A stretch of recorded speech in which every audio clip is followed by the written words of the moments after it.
So like the nation of Israel, have you as a Christian been walking this desert living life? You know, wandering around aimlessly,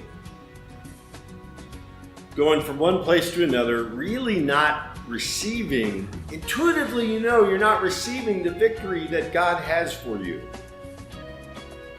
Kind of just aimlessly, like the nation of Israel in the desert. You really have no battles, but you also have no victories. You have to pray in every provision. God provides for you, but you're really not sensing God's presence in your life. I personally believe this is the challenge most Christians in the developed world, in America, struggle with. They go on through life living this form of religion, and yet, yeah, sure, they're believers, but they're not really living fully in the place that God would have them.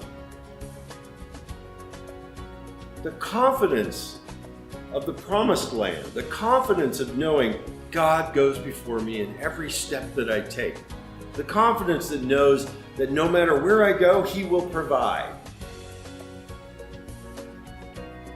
That's what this whole life is supposed to be like. This whole life that each of us are supposed to live as Christians is supposed to be a life that is full and robust, and full of victory and excitement.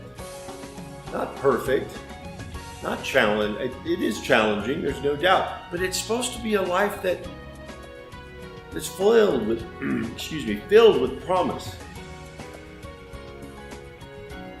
And I so often don't see Christians living in such a way. Most of us are sitting around waiting for the rapture or death, kind of hoping that it hurries up so that, gosh, I can be with Jesus. But Jesus is with you right now, and He wants to live with you and walk with you and laugh with you and guide you and direct you and fill you, and He has so much for your life. And all you have to do, you, believer, is surrender to the ownership of Him. To surrender to the Lordship of Jesus Christ.